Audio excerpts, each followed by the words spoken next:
My name is Evelyn Carter, and I've lived for years with a truth no mother should ever have to bear the day my husband took my daughter from me and replaced her with another child. Trust me, you'll regret skipping the story. So before you sit back and listen, take a moment to like the video and subscribe to Grace's Truth. Now get in the mood to listen to this story because it might be the ultimate sweet revenge. It started in the quiet, sterile haze of a hospital room the day after I gave birth. The fluorescent lights hummed softly above me, my body aching from labor, my mind still foggy from exhaustion and pain medication. I had drifted in and out of shallow dreams all night, clutching at the memory of my baby's first cries, high-pitched, urgent, beautiful. When the nurse wheeled in the bassinet that morning, something in me jolted awake. The baby swaddled in the pink blanket didn't feel right in my arms. It sounds strange, but mothers know these things. The weight was wrong lighter somehow. Her scent was unfamiliar, not the warm, milky sweetness I had breathed in the day before. I looked down at her tiny face. She was beautiful, but not quite the same as I remembered. Yesterday, my daughter's eyelids were puffier, her nose a little flatter. This baby's features were sharper, her skin tone just slightly different. I glanced at the nurse, my voice shaky. She looks a little different today. The nurse gave me a practiced smile. Newborns change quickly, Mrs. Carter. A few hours can make a big difference. I nodded slowly, but my eyes drifted toward the bassinet card, the one with the baby's name, birth time, and weight. The name was mine, but the numbers were wrong. Yesterday she weighed 7 pounds 3 ounces. Today the card read 7 pounds even. It was a tiny change, easy to dismiss. But my gut twisted. Then I noticed my husband Daniel standing just behind the nurse. His hands were stuffed into his pockets, and he was staring at the floor, as if the linoleum pattern suddenly fascinated him. He didn't smile when I looked at him. In fact, he didn't even meet my eyes. I tried to brush it off, telling myself I was imagining things. Postpartum exhaustion plays tricks on your mind. But still, I couldn't shake the unease that crept up my spine. Later that afternoon, while Daniel stepped out to get some coffee, I studied the baby again. She stirred, making tiny fists, and a faint whimper escaped her lips. My heart ached for her, but there was a strange hollowness beneath that ache, a sense of distance that terrified me. I told myself it didn't matter. Whether she was the baby I gave birth to or not, she was here in my arms, depending on me. But the thought kept nagging, burrowing deeper every time Daniel walked into the room and looked at her with a strange mix of pride and something else. Something guarded. That night, after Daniel left to get some rest at home, I lay awake in the hospital bed staring at the ceiling. The rhythmic beeping of the monitor was the only sound in the room, and yet I felt as if I could hear my own heartbeat too fast, too loud. I didn't know it yet, but that was the moment my life split into two timelines. In one, I could have spoken up, demanded answers, confronted everyone until the truth came out. In the other, the one I chose, I stayed silent, tucking my suspicion away like a dangerous secret, and began the slow, deliberate act of pretending not to know. And as I'd learn in the months to come, silence can be the most powerful weapon of all. In the days that followed, I told myself I had to stop obsessing over the thought that something was wrong. I'd just given birth. Of course, I was tired, emotional, and prone to overthinking. That's what I kept repeating to myself, as if saying it often enough would make the unease go away. Daniel brought flowers to the hospital the next morning, bright pink lilies that filled the air with an almost suffocating perfume. He said they reminded him of me, but the way he stood there, hands buried in his pockets, made the gesture feel strangely hollow. He kissed my forehead, asked how I was feeling, and made small talk with the nurses. His voice was warm, but his eyes, they weren't resting on me. They kept darting to the baby, then away again, like he couldn't look too long without giving something away. When we finally left the hospital and came home, the house felt unfamiliar, even though I'd lived there for years. The nursery I'd poured my heart into cream-colored walls stenciled clouds above the crib. Neatly folded blankets on the shelf suddenly felt like a stage set. Everything was perfect, but cold. I lowered the baby into the crib for the first time, my hand lingering on her tiny chest to feel the gentle rise and fall of her breathing. A pang shot through me. It wasn't the warmth I remembered from that first day in the hospital. At night, I'd feed her in the dim glow of the nightlight, rocking in the chair I'd chosen months before, searching her little face for something familiar. I thought about the first time I saw her flushed, damp eyes barely opening her hand, curling instinctively around my finger.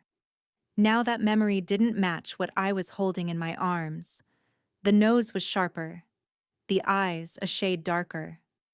Daniel surprised me by spending more time at home than I expected. He set up his laptop at the kitchen table and claimed he was catching up on work while keeping us company. But I couldn't shake the feeling that he wasn't there for me. He was there to watch me. I'd catch him glancing up every time I walked through the room with the baby, his gaze flickering between us. Sometimes he'd take her from me with an almost possessive grip, pacing the room with her cradled in his arms, his lips pressed into a tight line. Other times he'd just watch me from across the room, a faint smirk playing at the corners of his mouth, as if he knew something I didn't. It was around the 3-week mark when I saw something that made my breath catch. On the refrigerator, held up by a sunflower magnet, was a baby photo of Daniel, a gift from his mother before we got married. I'd always thought it was adorable, his chubby cheeks, the oversized knitted hat, those soft brown eyes. But now, staring at that picture, I felt my chest tighten. The baby in my arms had those same brown eyes, the same sharp little nose. My real daughter, the one I had given birth to, had my nose. Slightly upturned wider at the base, a feature that every woman in my family carried. I tried to swallow the rising panic. The resemblance to Daniel was undeniable. Too undeniable. I'd told myself before that babies could look more like one parent at birth and change over time, but this felt different. This felt deliberate. That evening, Daniel came into the kitchen while I was warming a bottle. I forced myself to sound casual. "She's getting more expressive," I said, glancing down at the baby. "Her little expressions are starting to remind me well, of you." He froze for a fraction of a second before forcing a smile. "Babies change fast," he said, his voice clipped, almost like a warning. The way he said it made my skin prickle. He didn't say it the way a proud father might, with excitement. It sounded more like he was reminding me to keep my thoughts to myself. From that point on, I began testing him not directly, but in small, subtle ways. I'd bring up details about the birth that only I would remember. "Do you remember how she kept trying to turn her head to the left when they put her on my chest?" I'd ask, watching his reaction. Sometimes he'd nod too quickly, other times he'd change the subject entirely. He never reminisced about that first moment the way I did. It was as if he wasn't there at all. As the weeks passed, my unease grew sharper, like a splinter I couldn't pull out. At family gatherings, I noticed the way Daniel stiffened when relatives commented on how much the baby looked like him. Once his sister laughed and said, "She's got your whole face, Daniel. Poor Evelyn.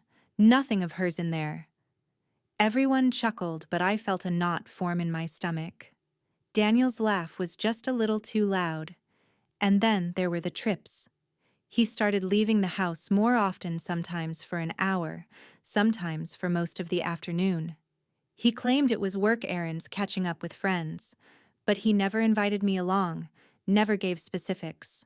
When I asked, "Where'd you go?" his answers were vague. "Oh, just around." By the time the baby was 2 months old, I noticed a pattern. He always left on Tuesdays and Fridays right after lunch and returned just before dinner. I began to wonder if he was seeing someone.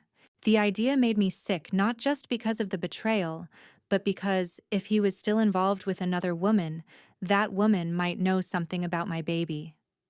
I started keeping a mental record of everything.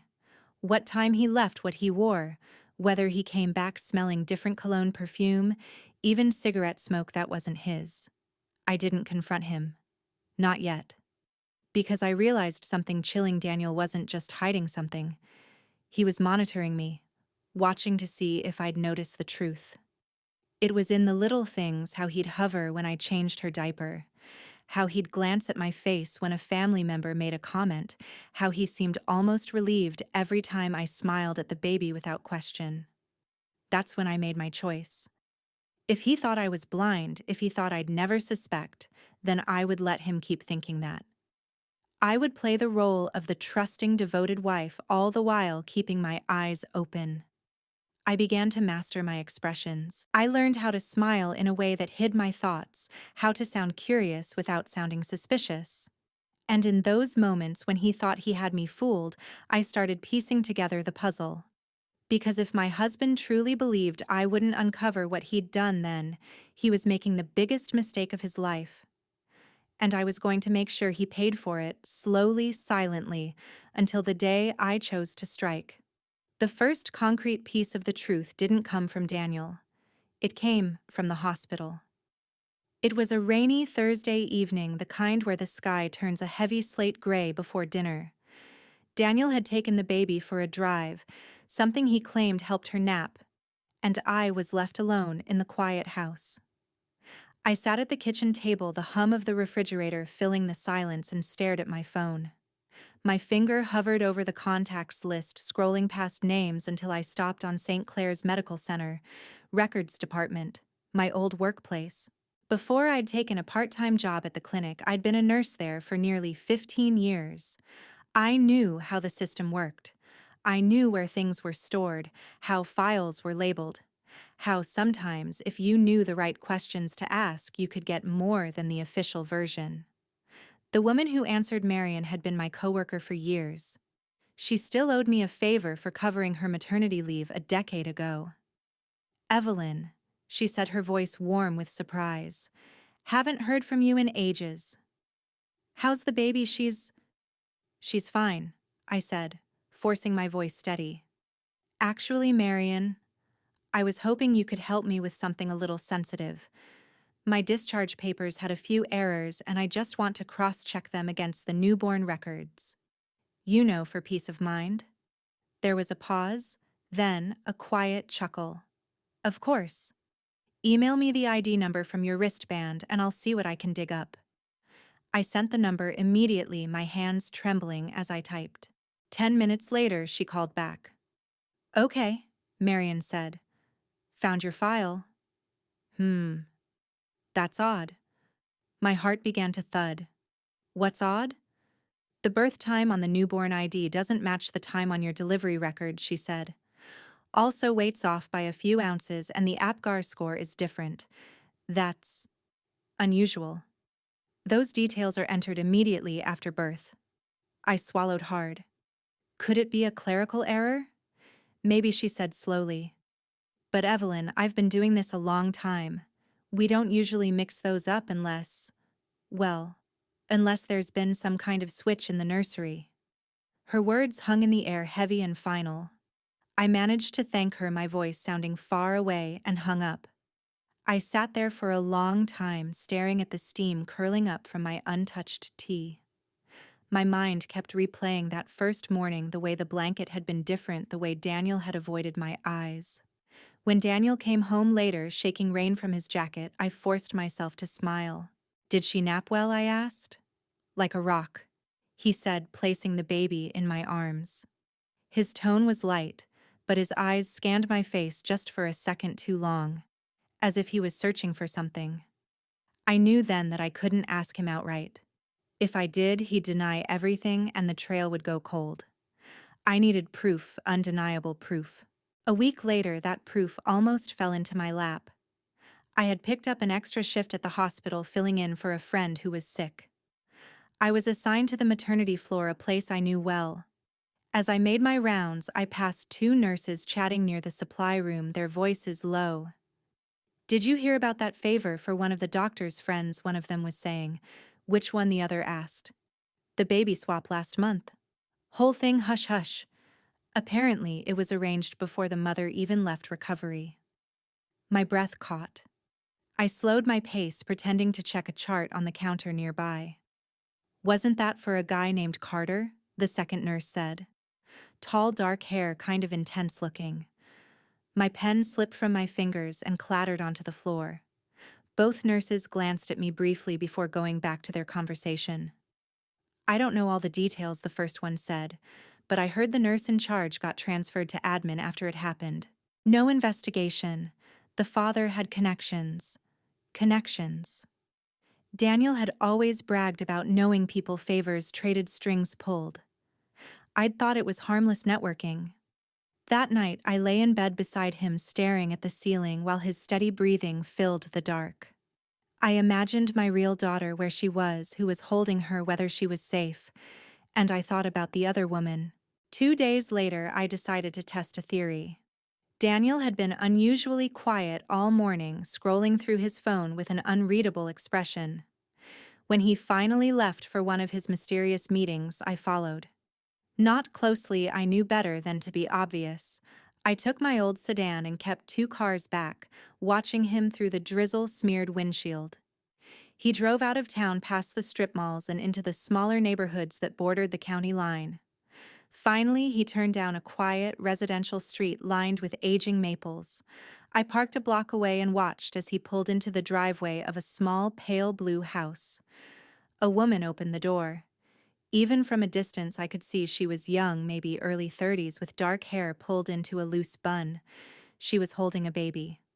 Daniel reached out and she handed the child to him without hesitation. My stomach twisted. The baby was older than ours by a few weeks, or maybe not older at all, just different. My pulse pounded in my ears. He stood there for a moment, holding the child close, speaking softly to the woman. Then he kissed the baby's forehead, handed her back, and went inside. I sat in my car for over an hour watching the pale blue house through the blur of rain. When Daniel finally emerged, his hair damp, his face set in that same controlled mask he wore at home, I started my car and drove away before he could see me. That night, I barely spoke to him. I went through the motions: dinner, small talk, tidying up, but inside I was in free fall. Pieces of the puzzle were sliding into place, and they painted a picture I didn't want to see. He had taken my daughter from me, and he had done it so another woman's child could carry my name, my home, my life. But I wasn't ready to confront him. Not yet. If Daniel was bold enough to arrange a baby swap, then he was bold enough to cover his tracks. I needed to be smarter, quieter, and so I kept smiling. I kissed him goodnight. I rocked the baby in my arms and hummed to her softly, even as my heart ached for the child I had never truly met. Because now I knew 2 things for certain. First, my suspicion wasn't madness. It was truth. Second, if I wanted to undo what Daniel had done, I couldn't let him see me coming. Once the image of that pale blue house lodged in my mind, I couldn't let it go. Every detail, the uneven shutters, the cracked walkway, the way Daniel held that other baby as if she were something precious, kept replaying in my head, taunting me. I lay awake, night after night, staring into the dark, my mind tracing the outlines of a plan. If Daniel had swapped our child, there had to be a trail somewhere. Maybe not obvious, maybe buried, but it would exist. People make mistakes when they're confident they won't be caught. And Daniel? Daniel had been too sure of himself. The opportunity came the following week when I picked up a shift at the clinic where I now worked part-time. It was connected to St. Clair's Medical Center, the same place where I'd given birth, and my access card still allowed me into certain record storage areas. I told the receptionist I was heading down to check an old patient file and made my way to the archives. The records room was cold, lit by the bluish glow of fluorescent bulbs. Rows of metal filing cabinets stretched ahead, labeled in neat alphabetical order. My hands shook slightly as I found the cabinet marked Birth, 20XX, and slid open the drawer. Inside were folders, each containing copies of the official birth certificate delivery notes and identification band logs. I found mine, Carter Evelyn, and opened it slowly. At first it looked routine: delivery time, 7 pounds 3 ounces, APGAR score 8-9. But then, tucked behind the main sheet, I found another record. This one had my name but listed a weight of 7 pounds, even Apgar 78. The delivery time was off by nearly an hour. Two separate infant records, both tied to me. It wasn't a clerical error. I'd worked here long enough to know the difference. This wasn't an innocent mix-up. This was deliberate. Someone had entered a second record into the system, a substitution, and then left the original buried. I flipped to the back of the folder and found the wristband log. Babies are given an ID band at birth that matches the mother's. It's scanned, double-checked, and documented. But my log had two entries. The first band number had been crossed out in black pen, replaced with a new one, the handwriting rushed and slanted. My pulse hammered in my ears. This was the paper trail I'd been looking for. It was proof that something had been altered. I took out my phone and with hands that barely felt like my own snapped photos of every page. Then I tucked the folder back exactly as I'd found it, sliding the drawer closed until it clicked. As I walked back to my office, I forced my breathing to slow. If anyone saw me looking this rattled, they'd ask questions. I couldn't risk word getting back to Daniel, not yet. That night, Daniel was in an oddly good mood. He'd brought home takeout from my favorite Thai place, the kind of thing he used to do when we were dating back before marriage had settled into quiet resentment. He poured us each a glass of wine, chatting about nothing in particular. I smiled, nodded, laughed at the right moments, all the while feeling the weight of my phone in my pocket, the images hidden inside it. At one point, he reached over and brushed a strand of hair from my face. "You've been tense lately," he said. I almost laughed at the irony. "Just tired," I replied softly. He studied me for a moment, then leaned back, satisfied. "We'll get through it.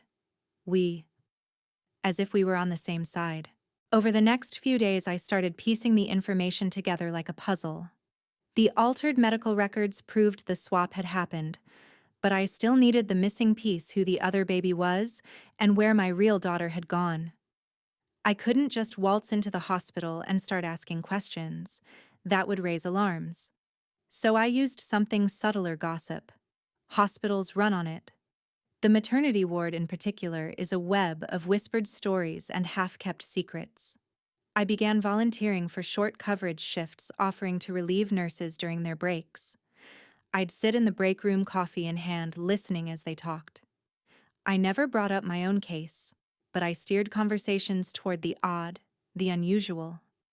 And eventually, I heard it again. The special favor story. Different voices, different details, but the same core. A man with connections. A last-minute swap. A mother who never knew. Only this time, one of the nurses let a name slip. "Melanie," she said. She was the one they moved out of the nursery right after it happened. Melanie. I knew that name. She'd been one of the more junior nurses back when I still worked full-time. Sweet, but a terrible liar, the kind of person whose face gave her away. I found her Facebook profile that night. Her photos were sparse, mostly landscapes and coffee cups. But then, buried in her albums, I found one picture from about 8 months ago, her at a baby shower, the caption tagged with a woman named Rachel Green. Rachel Green. I didn't know her, but something in me said I should. The next step was reckless, but by then my fear had started to calcify into determination.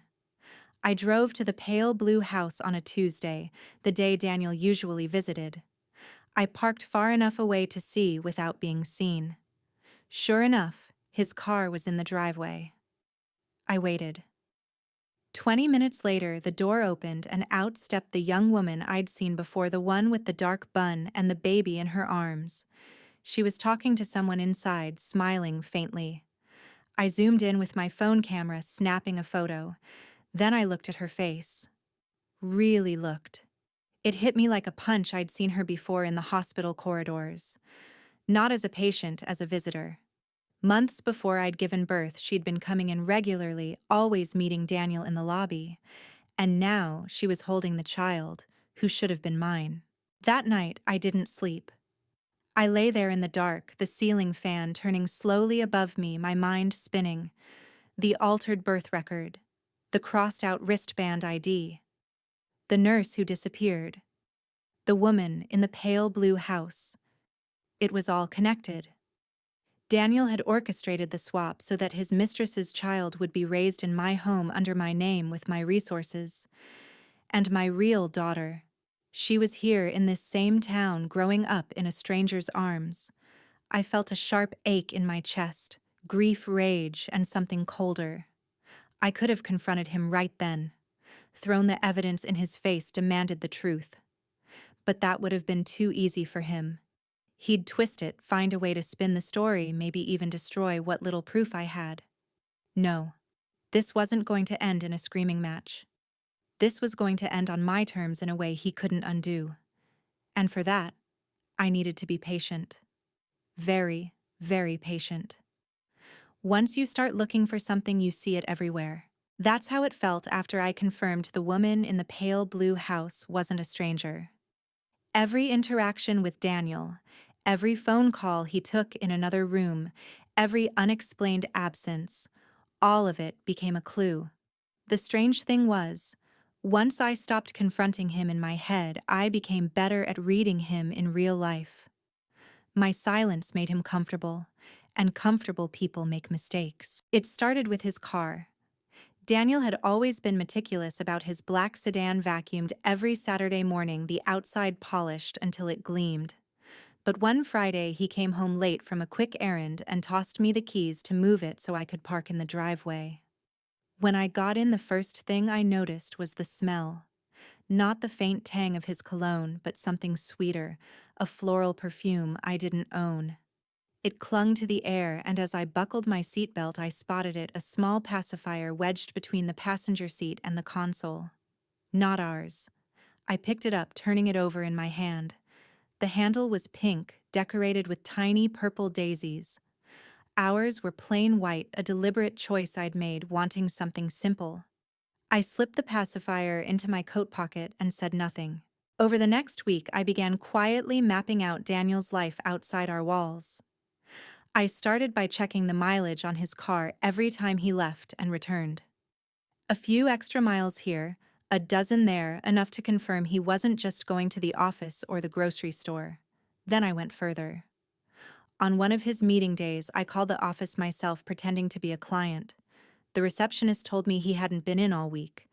I thanked her, hung up, and sat there for a long time, staring at my hands. Every layer I peeled back revealed another lie beneath it. When I wasn't watching him, I was digging into her. The woman in the pale blue house, Rachel Green, kept a low profile online.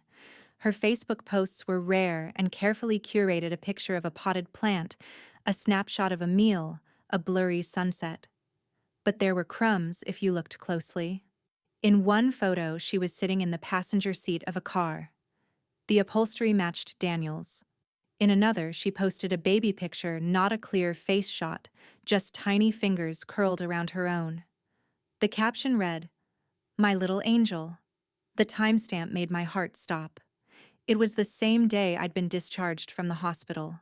I knew I needed more than hunches and screenshots. I needed something that could hold up if I decided to take legal action. So I started going through our shared financial records. Daniel wasn't sloppy, but even careful men leave traces when they believe they're untouchable. Sure enough, I found several cash withdrawals from ATMs near Rachel's neighborhood, always on Tuesdays or Fridays, usually mid-afternoon. Sometimes followed by small charges at a grocery store just 2 blocks away from that pale blue house. And then there was the jewelry store receipt. Tucked between his credit card statements, it showed a purchase made 6 weeks after our daughter's supposed birth, a gold bracelet with an engraving service. No mention of the engraving itself, but I didn't need it. I could picture it, her name, her initials, maybe even a date. Not mine. Not our child's. The more I learned, the colder I became inside. My grief had stopped being raw and jagged. It was sharpening into something cleaner, more focused. I wasn't just a mother who'd been robbed. I was a strategist now. I began keeping 2 journals. One was my real diary, the one Daniel could find if he snooped. It was full of benign entries about sleepless nights, diaper brands, and family visits. The other was hidden, and in it I recorded every detail: dates, times, conversations, screenshots of texts I forwarded to a secret email account. I even logged the times Daniel held our baby, noting the way he looked at her with a tenderness that seemed studied, like he was performing fatherhood for my benefit, not living it. The breaking point came one afternoon when I was folding laundry. The TV was on in the background, tuned to some daytime talk show, when Daniel's phone buzzed on the kitchen counter. I didn't touch it, I didn't need to. The preview of the text was right there on the screen. Rachel. She said her first word today. Wish you'd been here.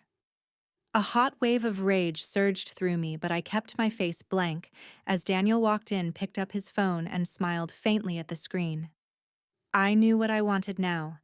I wasn't going to scream at him, throw his things out, or beg for my daughter back.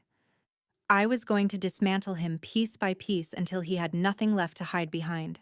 That night, as he sat across from me at dinner, I studied him the way a surgeon studies a patient before making the first incision. His guard was down. He was talking about some work proposal, gesturing with his fork, confident in the illusion he'd built. I smiled, nodding in all the right places. Inside, I was thinking about the hidden journal, the photographs of altered birth records, the ATM withdrawals, the jewelry store receipt. Every piece was falling into place. He thought he was in control. He thought I was blind. And that was exactly what I wanted him to think, right up until the moment I ripped the ground out from under him.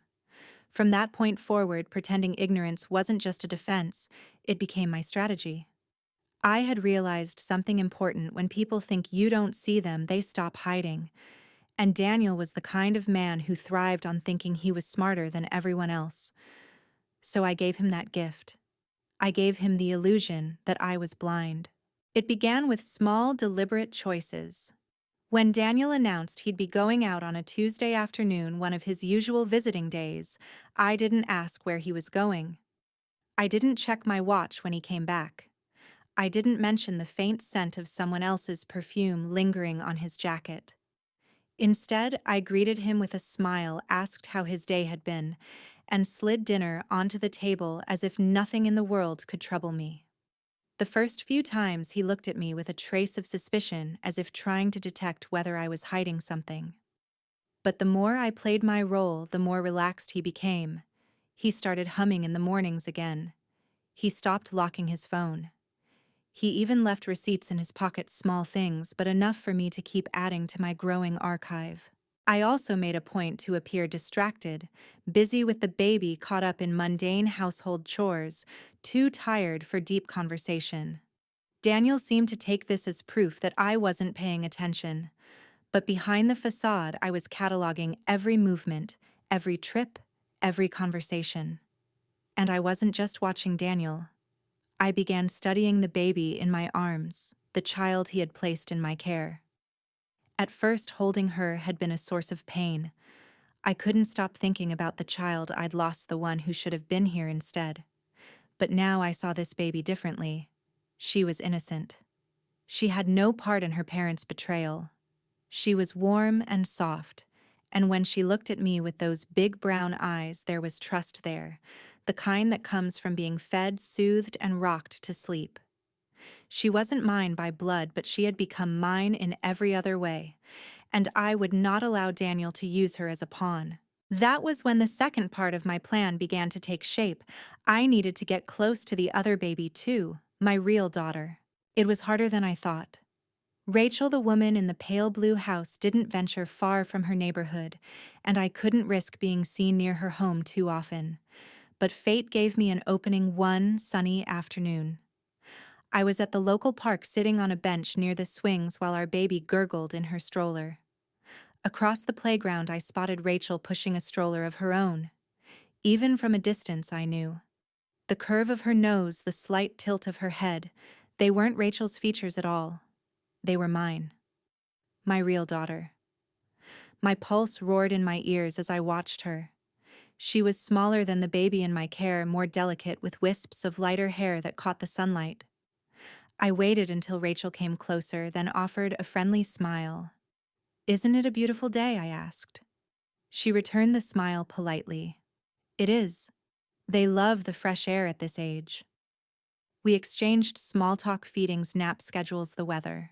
I kept my tone light, my questions casual, all while memorizing every detail about my daughter, the way her tiny hand grasped the edge of her blanket, the soft cooing noises she made, the way her gaze followed the movement of the trees. When Rachel asked the baby in my stroller's name, I gave it without hesitation. And yours? I asked. Lily, she said. Lily. My Lily. I didn't linger. I didn't want her to suspect anything. But when I walked away that afternoon, I knew something had shifted. I had seen my daughter with my own eyes. I had heard her name. And I wasn't going to let Daniel keep her from me forever. Back at home, Daniel was sprawled on the couch watching TV. He barely glanced up as I set the diaper bag down. How was the park, he asked. Nice, I said, smiling as I sank into the chair opposite him. I met another mom. She had the sweetest little girl named Lily. If he noticed the weight in my voice, he didn't show it. But I saw the faint twitch in his jaw before he looked back at the screen. From then on, I built my plan in layers. Layer 1 was information. I kept track of every time Daniel visited Rachel's house, every interaction I had with her, every snippet of gossip I overheard from mutual acquaintances. Layer 2 was trust. I needed Rachel to see me as harmless, just another mother navigating the chaos of new parenthood. I began bumping into her in public places, the park, the grocery store, the pediatrician's waiting room. Each time, I made sure our interactions were pleasant, even helpful.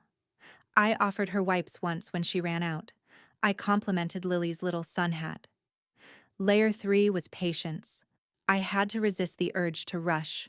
One wrong move and Daniel would shut everything down, maybe even take both babies and disappear. At home, Daniel's confidence grew by the week. He no longer bothered to hide his trips to the other side of town. He'd kiss the baby in my arms, grab his keys, and say, "I'll be back later," without explanation. I let him. I let him believe he'd broken me, that I'd accepted this life without question.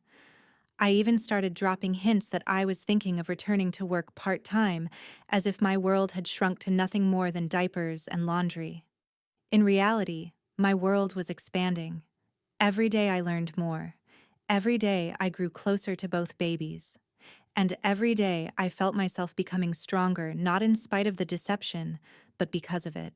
One night, as I rocked the baby to sleep, I realized I was no longer the same woman I'd been in the hospital. Back then, I'd been shocked, disoriented, unsure how to act. Now I was deliberate, calculated. Daniel had given me no choice but to become someone who could outthink him out, weight him, and ultimately undo everything he had built on lies. I kissed the baby's forehead, inhaling her warm, milky scent, and whispered, "We'll fix this. All of it."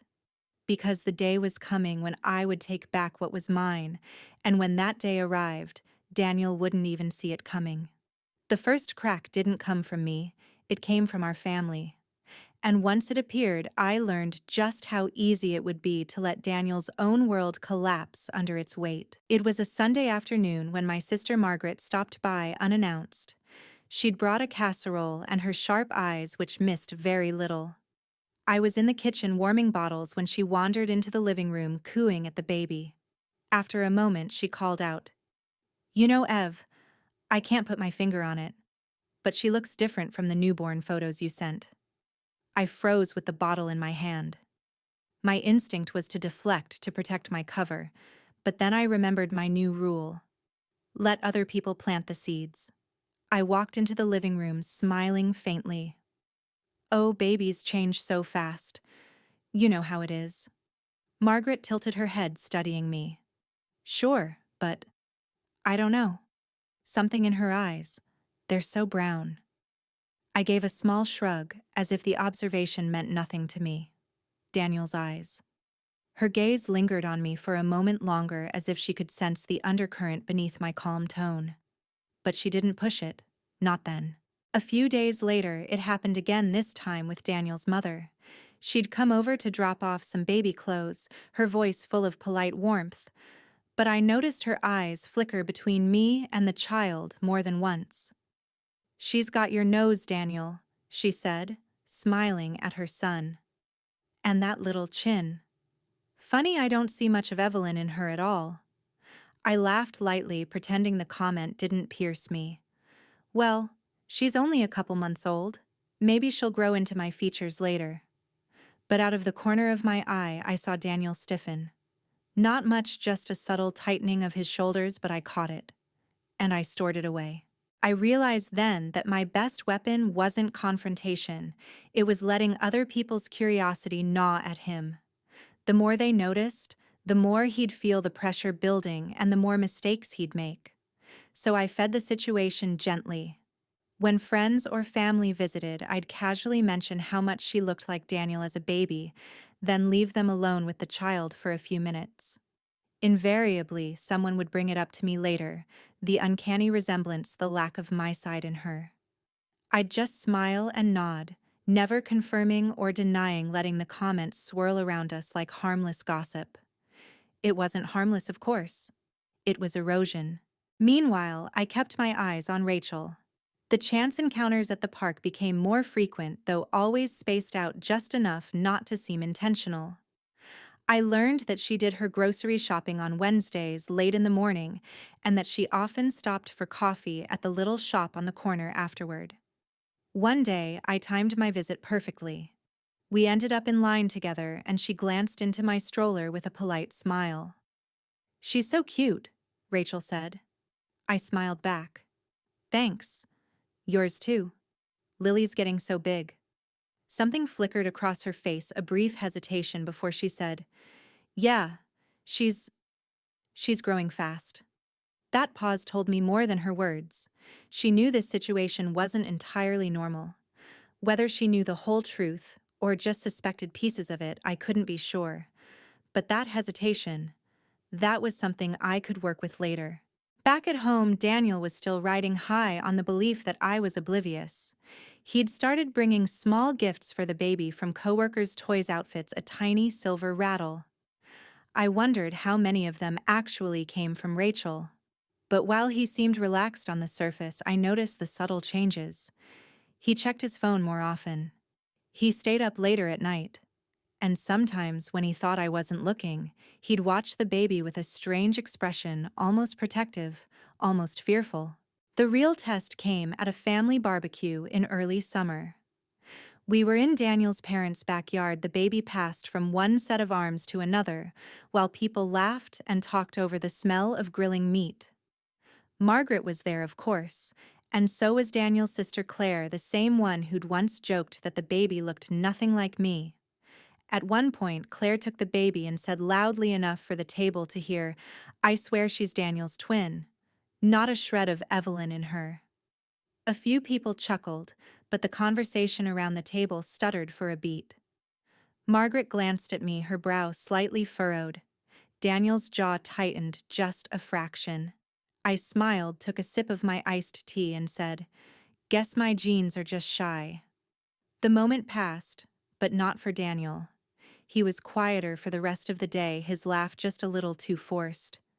He knew, even if they didn't, that comments like that were dangerous. That night, after we got home and put the baby to bed, he stood in the kitchen staring out the window. "Your sister? She's nosy," he said finally. I raised an eyebrow. "Margaret. She's just curious. She loves kids." He turned to look at me, his eyes searching my face. "You haven't said anything to her, have you?" I tilted my head, feigning confusion. "Said what?" He studied me for a long moment before shaking his head. "Forget it."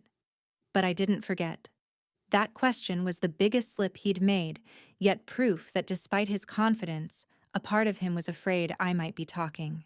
From that moment on, I leaned harder into my role. I made casual jokes about how all the women in the family were trying to see themselves in the baby. I told friends and relatives they should send me baby photos of themselves so we could compare features. Every time I did, I watched Daniel out of the corner of my eye. I could see the tension building the way he started to choose his words more carefully, the slight edge in his voice when Rachel's name came up in conversation. In the meantime, I was also preparing the quiet, methodical part of my plan. I'd started the process of getting a private DNA test, something discreet, where I could send in samples without raising any flags. I'd already swabbed the baby in my care. The harder part was going to be getting a sample from Lily. I had an idea, though. Rachel always kept a little knit hat on her when they were outside, even in warm weather. One afternoon, I'd accidentally brush against it while talking to her, then offer to carry it back if it fell. One strand of hair would be all I needed. The results when I got them would be the nail in Daniel's coffin. But I wasn't ready to end this yet. Not when the cracks were just starting to spread. Not when I could feel the structure of his lies beginning to tremble under the weight of quiet suspicion. The longer I waited, the more spectacular the collapse would be. And when it finally happened, I wanted him to know exactly who had been holding the hammer all along.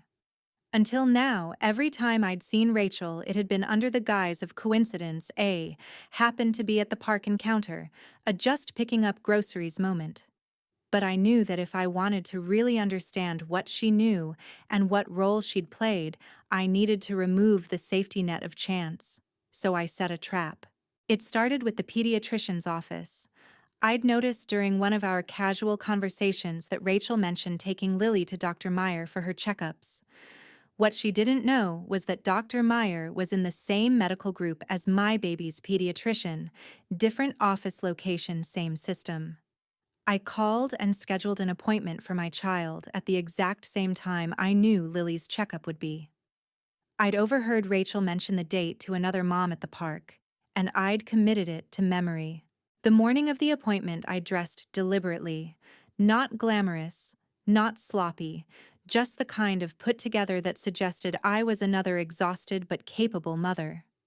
The baby wore the soft lavender onesie my sister had given us with a matching blanket. We arrived early and settled in the waiting area. I chose a seat where I could see the door without being obvious about it. Right on schedule, Rachel walked in, balancing Lily on her hip.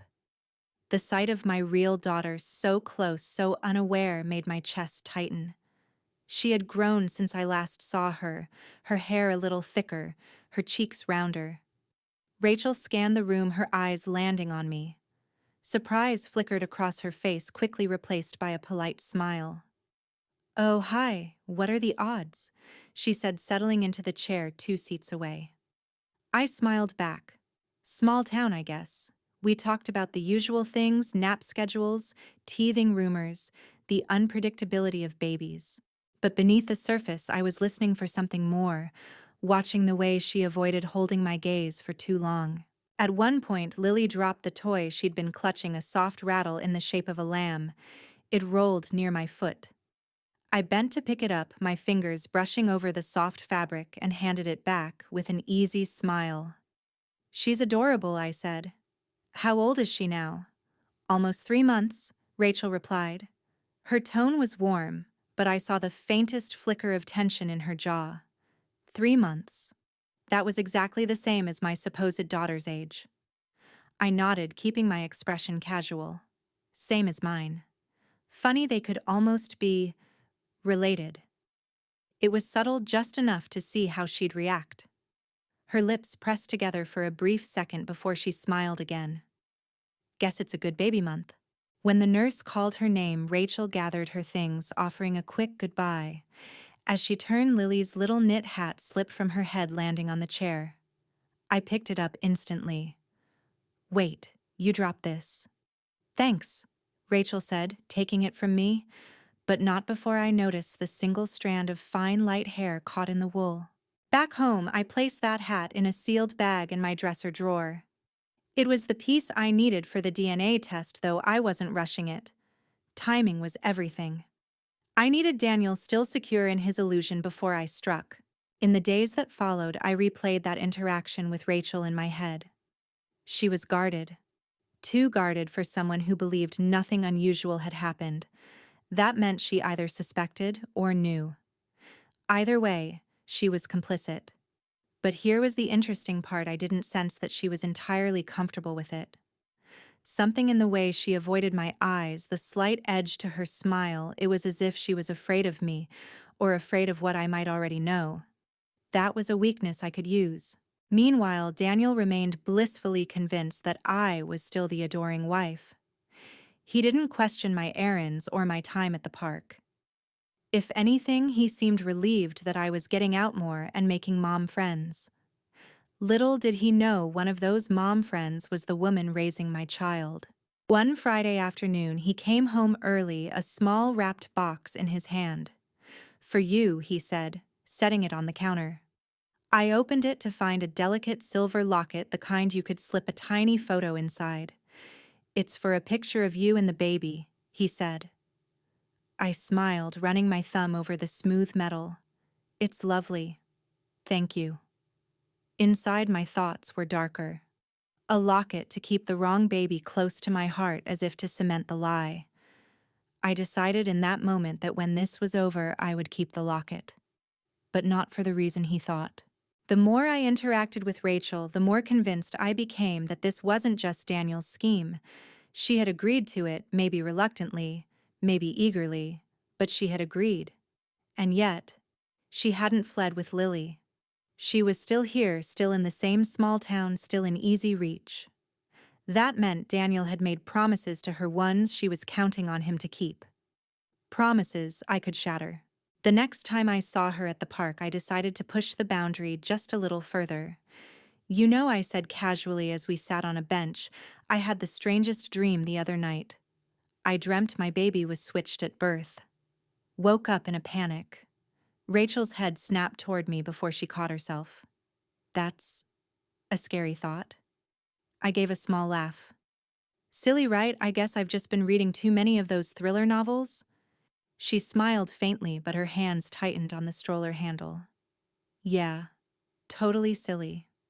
Her voice was steady, but her body language told the truth. She was rattled. That was all I needed. Not a confession, not yet, just confirmation that the ground beneath her feet wasn't as solid as she wanted it to be. Every interaction we had was another brick loosened from the wall they'd built around the truth. And I wasn't in a hurry. I could bide my time pulling those bricks one by one until the whole thing came crashing down. Because patience wasn't just a virtue in my situation, it was a weapon, and I intended to wield it until the very end. I knew it was only a matter of time before Rachel and I had a conversation that would strip away at least some of the polite veneer between us. Up until now, we'd kept things surface level, the weather feedings, cute baby milestones. But those cracks I'd spotted in her composure were widening.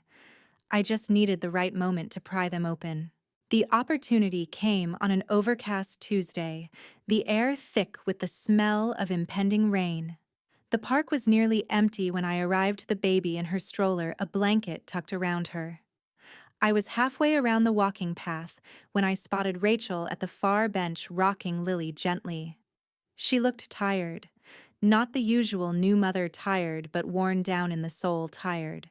Her hair was pulled back in a messy knot, and her eyes had that restless flicker of someone keeping too many secrets. I decided to skip the slow warm-up this time. "Mind if I sit?" I asked, gesturing to the space beside her. She smiled faintly. "Sure." I settled in, watching Lily out of the corner of my eye. Her tiny hands waved in the air, fingers curling the same curl I'd seen in the delivery room before they took my baby away. "You know," I said after a pause, "the first time I saw you here, I thought Lily looked familiar. I guess a lot of babies do, but something about her." I let the sentence trail off. Rachel's lips pressed into a thin line. "Babies have a way of reminding us of people," she said quietly. "True." I tilted my head, studying her. "Do you have family around here?" She shook her head. "No. Moved here last year. That must have been lonely." "A little." She glanced down at Lily, stroking her cheek. "But Daniel, he's been a big help." She said his name softly, almost with a kind of reverence. I smiled just enough to hide the tightening in my chest. "Yes, he's good with babies. For the first time, she looked straight at me, her gaze sharp. You're lucky. Lucky. The word almost made me laugh out loud, but I bit it back. Instead, I leaned in slightly, my tone dropping to something more intimate. I guess luck is relative. Her brow furrowed, and I saw the smallest flicker of unease. She was trying to read me just as I was reading her. A light drizzle began to fall, dotting the blanket draped over Lily. I reached into my stroller and pulled out the extra umbrella I always carried. Here, take this. You've got your hands full. Rachel hesitated before accepting it. Thanks. No problem. I stood gripping my stroller handle. We should do this again. I like talking to you. She smiled faintly, but there was no warmth in it. Yeah. Sure. At home, Daniel was already in the kitchen when I walked in, leaning against the counter with his phone in hand. How was the park, he asked. Quiet. Just me and the usual moms, I said, keeping my tone light as I placed the diaper bag down. Did you see Rachel? The question was casual on the surface, but his eyes were too still, too focused. Yes, I said simply. She was there with Lily. He nodded slowly, his thumb tapping against the phone screen. You two talk much? I gave a small shrug. Just baby stuff. You know how it is. Something flickered across his face, doubt maybe, but he didn't push. Still, I could tell I'd brushed against the edge of whatever boundary he imagined existed between us. That night, while he showered, I retrieved the sealed bag from my dresser drawer, the one with Lily's hair strand from the knit hat. I held it in my hands for a long moment, my reflection faint in the darkened bedroom window. One part of me wanted to mail it off immediately to get the DNA results that would end all speculation. But another part, the more strategic part, knew it wasn't time yet. If I moved too soon, I'd lose the element of surprise. So I returned the bag to its hiding place, closed the drawer, and told myself soon. 2 days later, I saw Rachel again, this time not at the park, but at the small grocery store on Maple Street. She was in the produce section reaching for apples when she spotted me. Hey, I said, steering my cart closer. How's your week been? Busy? She said quickly, glancing toward the doors. Lots to do. I smiled. I know the feeling. Still, it's nice to see a familiar face. Makes this whole new mom thing a little less overwhelming. Her eyes softened for a brief moment, but there was still that wariness beneath. I decided to press my advantage. You know, I've been thinking, I said, lowering my voice just slightly.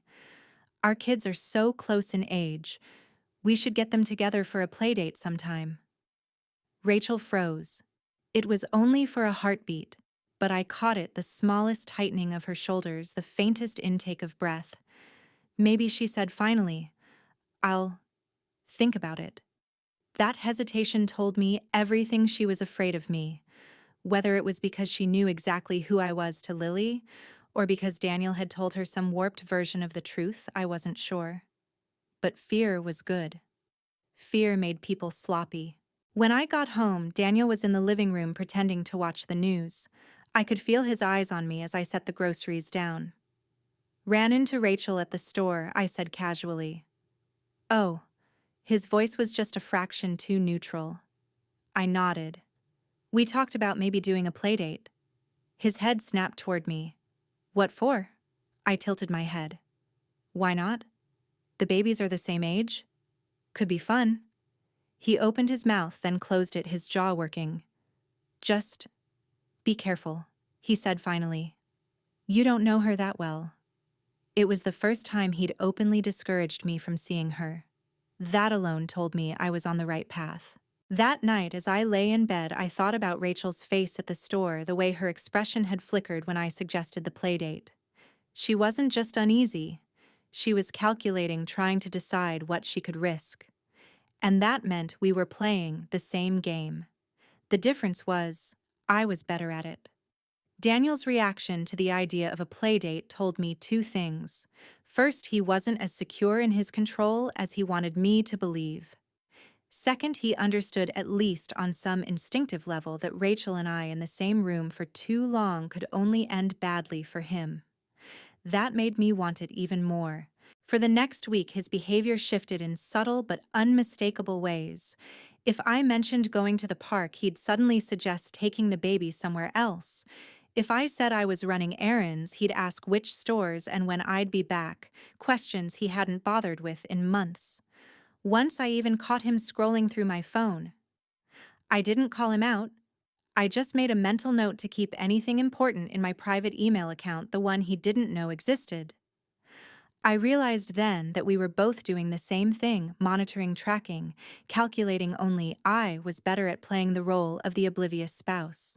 The next time I saw Rachel, it wasn't at the park or the store. It was at the pediatrician's office again. This time, she seemed surprised to see me. We exchanged polite greetings, but I didn't try to force conversation.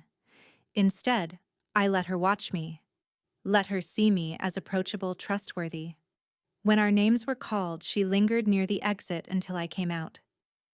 "Hey," she said, adjusting Lily's blanket. "About that playdate. Maybe next week. I'm free Wednesday." It was so unexpected I almost didn't react quickly enough. But I smiled, nodding, as if this were nothing more than two moms making casual plans. Wednesday's perfect. When I told Daniel later, I made it sound like it had been Rachel's idea. His expression tightened, but he didn't forbid it outright. That told me he knew pushing too hard would make him look suspicious. Still, I could feel his eyes on me all evening, as if he were trying to read my thoughts. Wednesday came, and I dressed the baby in one of her softest rompers, the one with pale yellow flowers. I chose jeans and a sweater, casual but deliberate. Rachel's house was exactly as I remembered, the pale blue siding, the uneven shutters. She greeted me at the door with a smile that didn't quite reach her eyes. Inside, the living room was neat, almost too neat, with a faint scent of lavender air freshener. Lily was on a blanket on the floor, kicking her legs and babbling softly. For a moment, I couldn't move. Seeing her up close again without the noise of a park or the bustle of a store was like a blow to the chest. Her eyes, my eyes, locked on mine, curious and unafraid. Rachel noticed my hesitation. "She likes meeting new people," she said quickly, as if to fill the silence. I lowered myself onto the floor beside Lily, letting my baby, my real baby, wrap her tiny fingers around mine. My throat tightened, but I kept my expression warm and easy. "They're so close in age," I said. "It's funny to think how different their lives might be if—" I stopped myself, pretending to laugh. "Well, if we'd never met." Rachel's smile faltered for just a second. We talked about feeding schedules, sleep regressions, the usual script. But every now and then I'd slip in a question with sharper edges. "Did you grow up around here?" "No. I moved here for personal reasons." "Do you have family nearby?" "Not really." Her answers were short-clipped, but her eyes gave her away. She was constantly assessing me, weighing every word. When the babies finally dozed off, we moved to the kitchen for coffee. That was when I saw it, a framed photo on the counter of Rachel holding Lily with Daniel standing beside her. I kept my tone light. "That's a nice picture." Her hand moved instinctively to turn the frame, slightly angling it away. "Yeah, just one of those moments." I smiled, letting it go, but inside I was burning the image into my mind. This was the first solid visual proof that Daniel had been here in her home, not just in passing, but in a way that was intimate enough to photograph. When I left that afternoon, Rachel stood in the doorway, Lily in her arms. For a second, I imagined just reaching out, taking her and running, but that wasn't the plan. Not yet. Daniel was home early when I returned. He looked at me too casually when he asked, "How was it?" "Fine," I said, setting the diaper bag down. We had coffee. The babies played. Nothing exciting. He studied me for a beat longer, then nodded. But I saw the flicker of unease in his eyes, the awareness that his two worlds had touched without him there to control it. Over the next few weeks, I kept the momentum going. Rachel and I met twice more, once at her place, once at mine. Each time I learned more. I learned that she kept her phone on silent when Daniel was around. I learned that she avoided talking about Lily's father in public. I learned that she was careful about who saw them together, and that the few friends she did have here knew nothing about Daniel. Most importantly, I learned that her loyalty to him wasn't unshakable. It was built on whatever promises he'd made her. And promises have a way of breaking when the right pressure is applied. At the same time, I moved forward with the DNA test. The swabs went into the envelope along with the hair from Lily's hat. I mailed it from a post office 2 towns over, paying cash for the shipping. The results would take a couple of weeks. That time would be my final preparation window, the point where I'd align everything so that when the truth hit, it would hit hard. Daniel's interference didn't stop. In fact, it became more obvious. He'd call me in the middle of the day asking where I was, what I was doing. Once he even surprised me at the park, clearly checking to see if Rachel was there. I played my part perfectly, smiling, answering his questions, even suggesting he join us for coffee sometime. That made him back off, at least outwardly. Inside, I knew he was still circling, still trying to keep his worlds from colliding.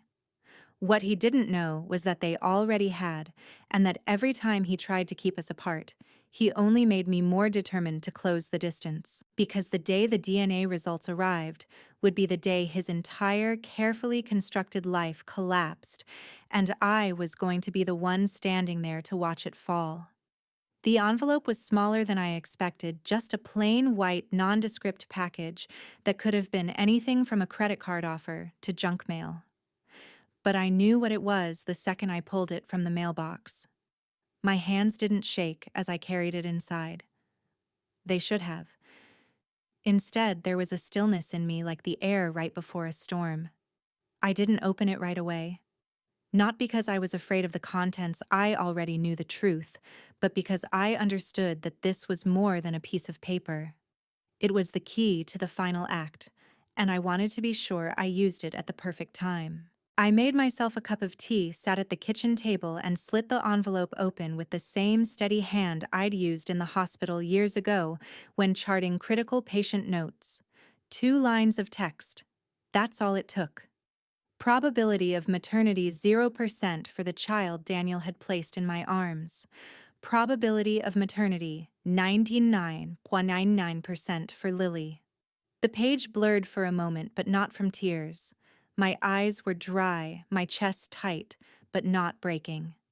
This was the moment I'd been walking toward since that morning in the hospital, when I knew instinctively that the baby they gave me wasn't mine. Now I had irrefutable proof, and proof is power. That night, I hid the results in the hollow bottom of an old jewelry box one Daniel had given me for our anniversary years ago. The irony wasn't lost on me. I didn't confront him right away. That would have been satisfying in the short term, but I wanted devastation, not a temporary fight. Confrontation without strategy would just give him room to maneuver. Instead, I began my preparation. Step 1. Secure allies without revealing too much. I started with Margaret. Over coffee one afternoon, I let my voice tremble just slightly as I told her. Sometimes I look at her and wonder, do you ever think she doesn't look like me at all? Margaret frowned. I've thought that, yes. Why, I don't know. I just can't shake the feeling. I gave her nothing more, but I could see the seed take root. From there, I spoke to Daniel's mother in a similar way, letting her fill the silences with her own observations. People are far more likely to believe a truth when they think they've arrived at it themselves. Step 2. Control access. I began making subtle changes to our schedule. If Daniel wanted to take the baby somewhere, I'd suddenly have plans that required me to be there. If he said he was going to Rachel's, I'd volunteer to come along, not seriously expecting him to agree, but planting the idea that my presence in his other life was possible. The more I hovered at the edges of both his worlds, the more agitated he became. Step 3. Prepare Rachel. She didn't know it yet, but she was going to be in the room when I confronted Daniel. I needed her there not just for confirmation, but because I wanted him to see the two women he'd deceived standing together. I engineered another meeting at the park, making it casual. We sat under the shade of a tree while the babies played on a blanket between us. You ever think about how different things might have been if life had gone another way? I asked suddenly. Rachel glanced at me, her guard up. What do you mean? Just the paths people take. How one decision can change everything. I met her eyes and held them a beat too long, even when those decisions aren't theirs to make. She didn't respond, but she didn't look away either. That was enough. Step 4. Set the stage. I chose a Saturday afternoon for the confrontation. I told Daniel I wanted to invite Rachel over so the babies could spend more time together. He hesitated visibly, but agreed. I think he believed his own charm could control the situation. What he didn't know was that I'd already invited Margaret under the pretense of helping with snacks, and that she was the kind of person who asked questions until she got answers. I also made sure the evidence, the DNA results, the photos of altered birth records, the picture of Daniel in Rachel's house were all in one neat folder in the top drawer of my desk, ready to be pulled out at the right moment. The night before, I barely slept. Not from anxiety, but from a sense of coiled readiness. I'd been living in the shadows of his lies for so long that stepping into the light felt inevitable. As I stood at the window in the early hours watching the sky lighten, I thought about the hospital, the nursery, the moment I'd first felt the wrong weight in my arms. I thought about Lily's eyes at the park, curious and bright, and the way Daniel had flinched whenever anyone mentioned the lack of resemblance. And I knew tomorrow everything changes. By mid-morning, I had the house spotless, the babies fed, and a tray of neatly arranged snacks on the coffee table. At 100 sharp, Rachel arrived with Lily. 10 minutes later, Margaret came in, her eyes flicking curiously between the two babies. Daniel walked in at 1:15, all easy smiles and casual greetings as if this were nothing more than a friendly get-together. He kissed my cheek, then picked up our baby, bouncing her gently. Margaret's gaze lingered on Lily. "She's beautiful," she said to Rachel. Then, almost without thinking, she added, "Funny, she looks just like Evelyn." Silence followed, just long enough for the air to shift. I smiled, slow and deliberate, my hand resting lightly on the folder in the desk drawer. "Yes," I said. "She does, doesn't she?" Daniel looked at me sharply, and I saw it, the momentary flash of panic behind his eyes. Daniel's reaction to Margaret's comment was like a spark hitting dry tinder, subtle, but enough to light the air between us. He shifted the baby in his arms, his smile tightening. "Babies change a lot in the first year," he said lightly, but his eyes were on me, not Margaret. I let the moment stretch. Rachel was looking at the floor, avoiding everyone's gaze. Margaret glanced between us, sensing something beneath the surface. I walked over to the desk and pulled out the folder. "You're right, Daniel. Babies do change. But some things, they don't change at all." I laid the folder on the coffee table. Margaret's eyes flickered with curiosity. Daniel stayed standing, holding the baby a little too tightly. "What is this?" he asked, his voice low. "Why don't you sit?" I said. My tone was calm, almost gentle, but it was the kind of calm that made his jaw clench. When he didn't move, I reached for Lily, lifting her from Rachel's arms. For a moment, it was just me and her. Her tiny eyes locked on mine, and I felt the ache deep in my chest.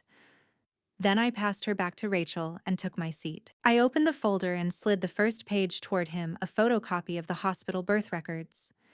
"Do you remember these?" I asked. He glanced at them briefly. "So, it's your file." "Not just mine," I said. "It's also someone else's." You see, Daniel, most mothers don't end up with two separate newborn records with two different weights, two different APGAR scores, and two different ID band numbers. Unless... I paused, letting the weight of the silence build. Someone made sure the baby they went home with wasn't theirs. Rachel shifted in her seat. Margaret's brow furrowed. Daniel forced a laugh. That's ridiculous. Hospitals make mistakes all the time. I slid the second page across the table, the wristband log with the original number crossed out and replaced. Mistakes don't come with handwriting like this. Rushed. Slanted. Done by someone who didn't expect anyone to ever look this closely. He didn't reach for the paper. His grip on the baby tightened again, his knuckles whitening. "You're reading too much into this," he said, but there was no conviction in his voice. I leaned forward, lowering my voice so it cut through the room. Then explain the ATM withdrawals near Rachel's house. The jewelry store receipt for an engraved gold bracelet. The photograph in her kitchen of you, her and Lily. Rachel's head snapped toward me. "You've been in my house?" she asked, her voice tight. "I've been everywhere I needed to be," I said simply. Margaret spoke up then, her voice sharper than I'd ever heard it. "Daniel." "What is she talking about?" He didn't answer. His eyes flicked to Rachel, and that was the first tell, the silent communication of co-conspirators. I reached for the final document in the folder, the DNA results. I slid them across the table, my hand steady. "And this," I said, "is the science. This is the part you can't argue with. This says the baby you handed me in that hospital isn't mine. And it says Lily is." Rachel sucked in a breath. Margaret whispered, "Oh my God." Daniel's face drained of color. He didn't touch the paper. "You switched them," I said, my voice almost soft now. "You took my daughter from me and replaced her with someone else's child. You made me look into the wrong baby's eyes and tell myself she was mine. And you did it so your other life, this life with Rachel, could have my name, my home, my resources." Rachel's hands tightened on Lily's blanket. "Daniel? Is that true?" For the first time since I'd known him, Daniel looked cornered. His usual charm, the slick smile, the easy explanations, none of them showed up. He set the baby down in the bouncer and stood, his hands on his hips. "It's not that simple." I let out a short, bitter laugh. "It's exactly that simple. You lied. You stole. And you thought I'd never know because you thought you'd broken me." Margaret turned to me. "What are you going to do?" I met her eyes. "I'm going to take back my daughter. And I'm going to make sure everyone knows exactly what he's done." Daniel stepped forward, his voice low and urgent. "Evelyn, think about what you're saying. You'll blow up everything for both of them." He gestured toward the babies. I stood, my gaze steady. "You blew it up the day you made the switch. The difference is, I'm not afraid to pick up the pieces." Rachel looked from me to Daniel, her expression hardening. "You told me she didn't want her. That she cut herself off, realizing too late she'd said too much." I nodded slowly. "And that's how you got her to agree, isn't it? You told her some story about me being unfit, uninterested. You made yourself the hero in both our lives." Daniel didn't deny it. I gathered the papers back into the folder and held it to my chest. "You have one day," I said. "One day to decide how this ends for you. Either we make the swap quietly with lawyers or I go public. And when I go public, it won't just be the hospital and the police who hear about it. Every single person you've ever done business with will know exactly what you are." He opened his mouth, but I held up a hand. "One day, Daniel. That's more than you gave me." The silence in the room was absolute. Margaret sat frozen.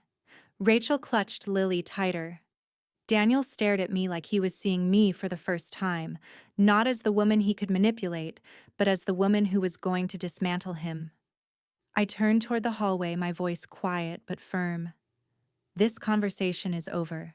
The clock is ticking." And I left him standing there, one hand still hovering uselessly over the baby he'd chosen for me, as if realizing for the first time that he was about to lose everything. Daniel didn't speak to me for the rest of that day. He didn't storm out. He didn't shout. He just paced back and forth through the house, silent, his face tight with whatever calculations were spinning in his head. I didn't chase him. I didn't try to force more conversation. I simply moved through the evening as if I hadn't just detonated his carefully guarded secret. Dinner, bath time, bedtime for the baby. The normal rhythms of the house only sharper now, the kind of calm that makes predators nervous. By morning, I could see the strain etched into him. His jaw worked when he chewed his toast.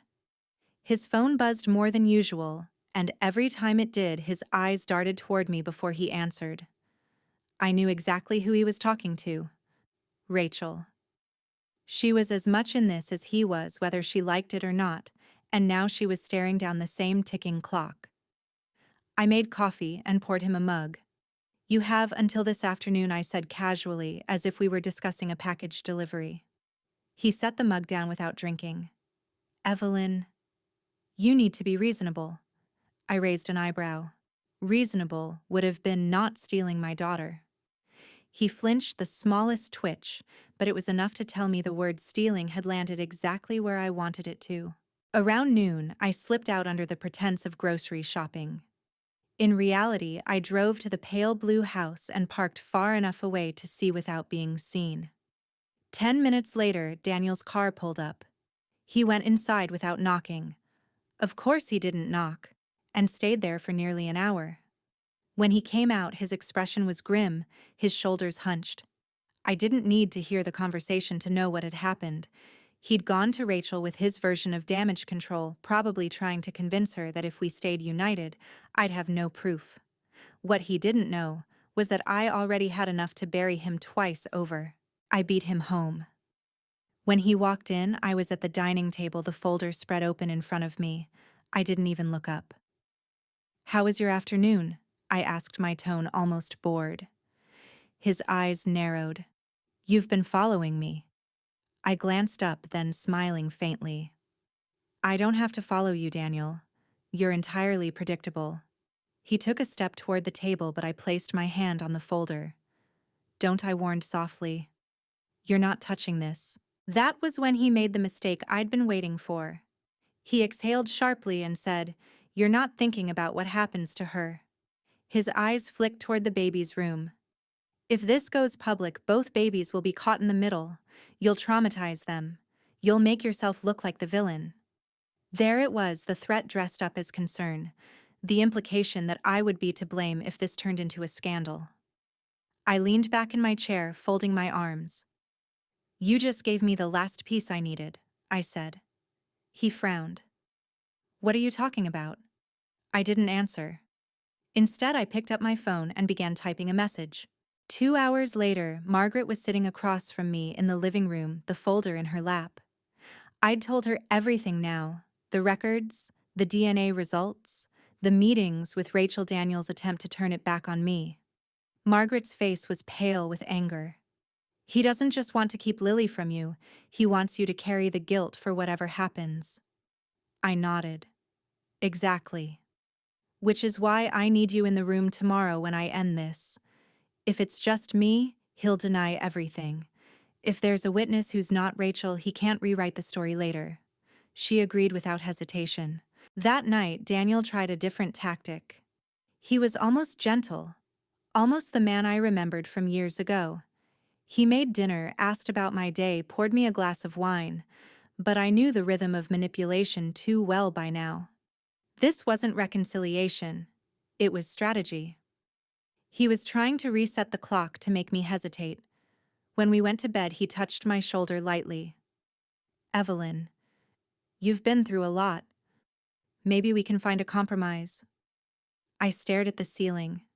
I don't compromise with thieves. He turned away after that, his back rigid against the mattress. The next morning, I called Rachel. My voice was calm, matter of fact. "I'm giving Daniel a chance to make this right today. I want you here." She hesitated, then said, "Why?" "Because you deserve to hear the truth from him. All of it. And because once this is over, you're going to need to decide what you want for yourself, without his lies in your ear." She didn't commit, but I knew she'd come. Curiosity is a powerful pull, and fear even more so. When Daniel came home that afternoon, Margaret was already there, seated on the couch with a mug of tea. The folder was on the coffee table. He froze in the doorway. "What is this?" "Your last chance," I said. Rachel walked in from the hallway, then she must have come in through the back door. Daniel's head whipped around, his expression shifting from surprise to something harder. "You shouldn't be here." She crossed her arms. "Maybe not. But I am." I gestured to the folder. "This ends today. You tell the truth. We arranged the swap with legal supervision and it stays between us. You refuse, and I take this to the police, the hospital board, and every single person who signs your paychecks." His gaze darted between us, me, Margaret, Rachel. He was calculating again, weighing his odds. But this time, he didn't have control of the room.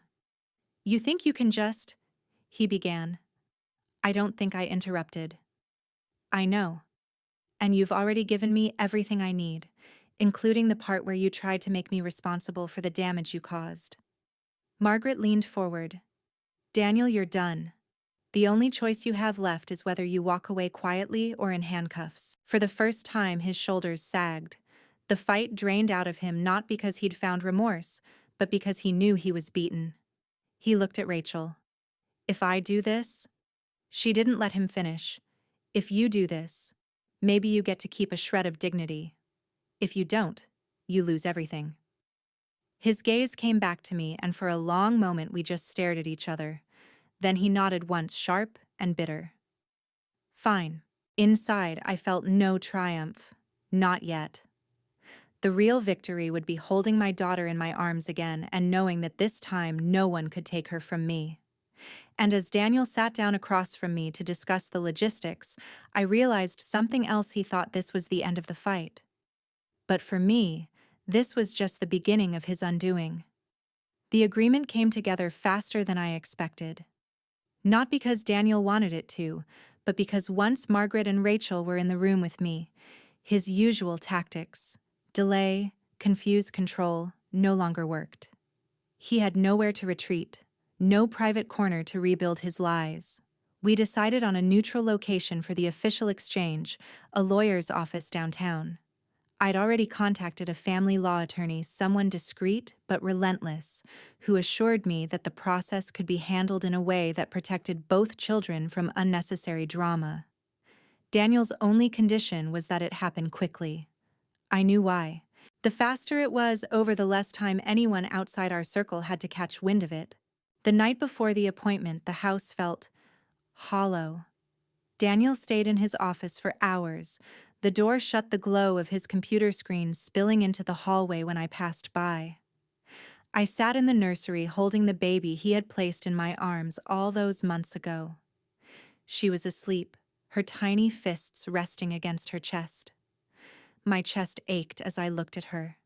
She wasn't mine by blood, the DNA proved that, but that didn't erase the months of feedings, the late nights pacing the floors, the small smile she gave me when I leaned over her crib in the morning. I brushed a kiss against her forehead. "You'll be okay," I whispered. "We both will." The next morning, I dressed in a way I hadn't in months, crisp blouse-tailored pants, hair pulled back neatly. Not for vanity, but because I wanted to look Daniel in the eye and remind him who I was before he tried to dismantle me. Margaret drove me downtown. When we arrived, Rachel was already there holding Lily. My heart stuttered when I saw her, my real daughter, in the daylight. Her hair caught the sun in a way that made it look almost golden. She was watching me with the same wide, curious eyes I'd seen in the hospital before everything was stolen. Daniel arrived last. He wore the same composed expression he'd used to get through business negotiations, but I could see the tension in the set of his jaw. Inside the lawyer's office, the atmosphere was taut but civil. The attorney explained the process: custody transfers, amended birth certificates, medical records updates. It all sounded so clinical, so devoid of the raw truth beneath it. When the moment came, I stood holding the baby I'd cared for. Rachel stood opposite me with Lily. For a heartbeat, the world went quiet. Then slowly, we stepped forward. The exchange was awkward, almost surreal. One moment, I was holding the weight I'd carried for months. The next, my arms were filled with Lily. She was lighter, her scent different, her features instantly painfully familiar. My nose, my mouth, my daughter. I couldn't stop the tears that slipped down my cheeks, but I kept my voice steady as I said, "Hi, baby. Mommy's here." Daniel avoided my gaze. Maybe it was guilt. Maybe it was the awareness that he'd just lost the centerpiece of his scheme.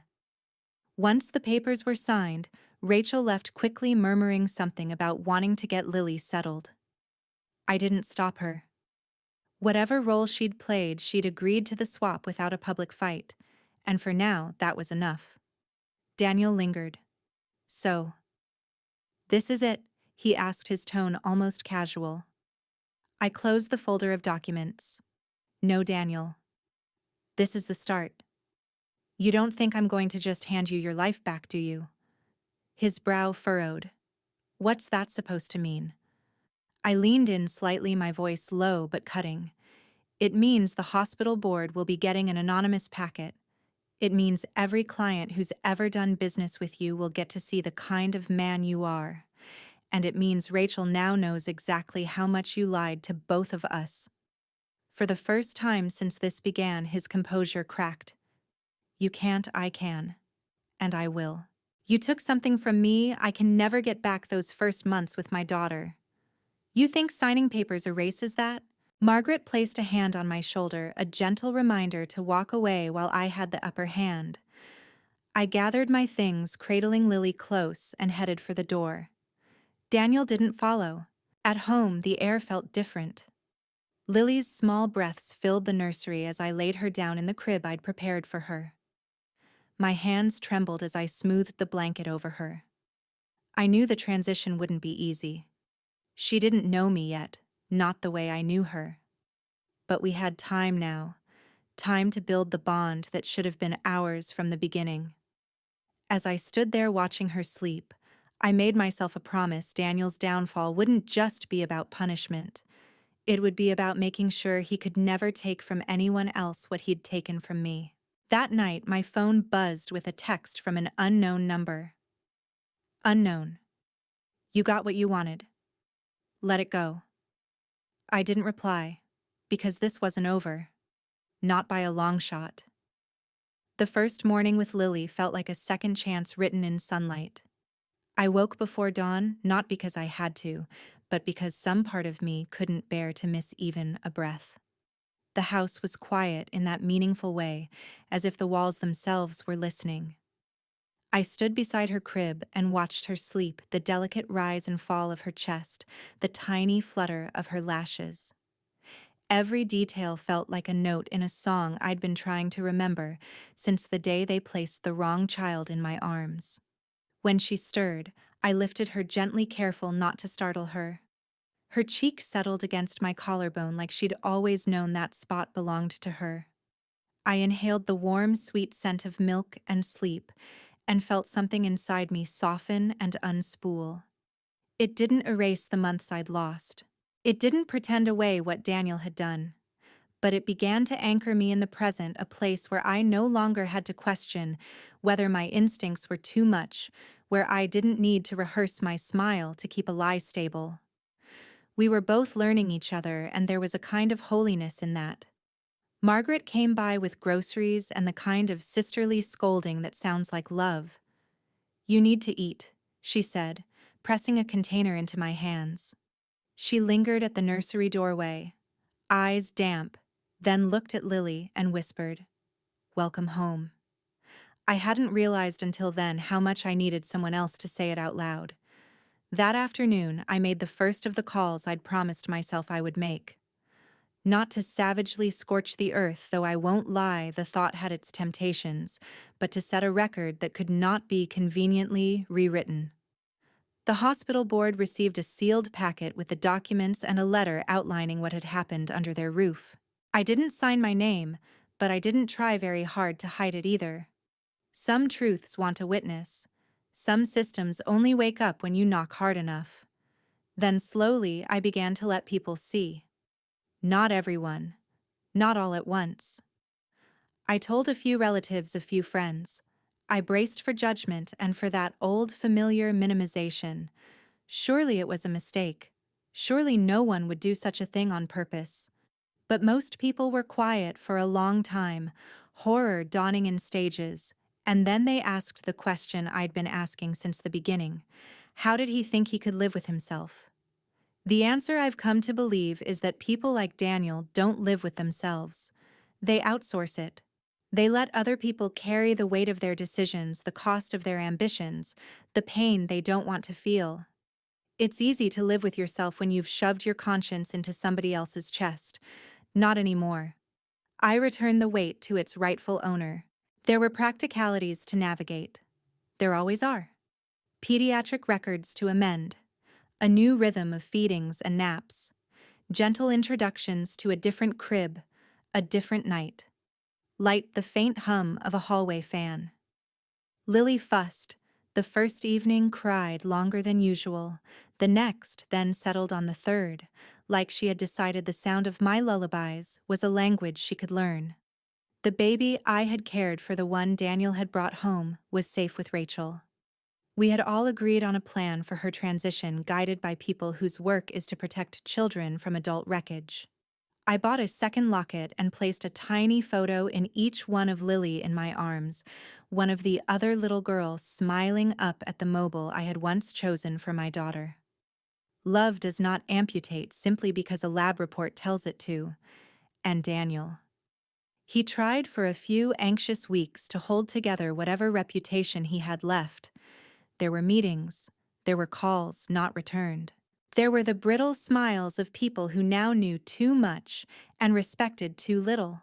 The hospital board did what boards do, convened, investigated, drafted language dull enough to make something monstrous sound procedural, but the nurse who'd been transferred was reinstated elsewhere, and whispers started to braid into something like consequence. His clients shrank away. The pale blue house put up new curtains. He called me once. Only once. The voice on the line was not the voice of a man asking for forgiveness. It was the cautious tone of someone trying to measure the shape of their loss. He asked if I could refrain from making it worse. I looked at Lily in my lap, her fist tucked against my side, and said, "I won't lie for you again." Then I hung up and blocked the number. Some doors once closed become walls. On the fourth Sunday after the swap, I sat on the porch with a blanket around my shoulders and Lily asleep against me. The sky wore that fragile kind of blue you only get after a storm, the air rinsed clean, the light sharper, truth in ordinary colors. I thought of the woman I'd been in the hospital weighing a newborn who felt suddenly unfamiliar, and the woman I became in the months after eyes open, mouth closed, gathering proof like thread, braiding it into a rope strong enough to pull my life back onto the bank. I could make a case that my silence was a weapon, and it was. But it was also a shelter. In that quiet, I could hear myself. I could calibrate what mattered. I could hold both babies with tenderness and rage and still know the difference between them. People like to ask about revenge as if there's a ledger you can reconcile and then move on. Here is what I've learned. Revenge is an action. Justice is a direction. Healing is a daily choice. Some days you will feel all three. Some days you will manage only one. That's fine. Keep moving in the direction of truth. Sometimes I wonder what Lily will think when she's older and I tell her this story. I won't give her the details that cut the paperwork that said one thing while my arms said another, the scent of perfume on Daniel's jacket, the way my heart learned to beat around a bruise. But I will tell her the essential part that I knew her, even when they tried to convince me I didn't. That love is not blind, it is devoted. That the quietest voice you possess, the one that lives somewhere behind your ribs, is not the one you should doubt. Night arrived a little earlier than I expected, the porch light hazing the moths into small halos. I carried Lily inside, kissed the top of her head, and laid her in her crib. She sighed in that way babies do when sleep claims them without negotiation. I stood there a long moment, not to mourn what I'd lost, but to name what I'd secured: a life with my daughter, honest and whole. I turned off the lamp. The house breathed with us. Somewhere beyond the street, a dog barked twice and fell quiet. This is the part where some stories roll credits. Mine doesn't. It continues in breakfasts and bedtime stories in doctor's visits, and first steps in the stubborn, ordinary work of building something true from the pieces someone tried to break. If you've been listening all this time, you know what I'm about to say. I'm Evelyn Carter. I lost months with my daughter because a man believed his desire outranked my truth. I pretended not to know until I could make knowing undeniable. And I got her back. Now I'm teaching her and myself that survival is not the end of a story. It's the beginning of a better one. And if you're out there listening with a knot in your chest because a part of this sounds like your life, hear me. You are not crazy. You are not dramatic. You are not asking too much. Your instincts are a map. Follow them home. Slow fade. If this story hit a nerve or helped you find your own strength, share it with someone who needs courage today. Leave a comment below, I read them. Tell me your story or how you would have handled mine. And if you want more true first-person stories of betrayal, justice, and quiet power, subscribe to Grace's Truth. New stories every week.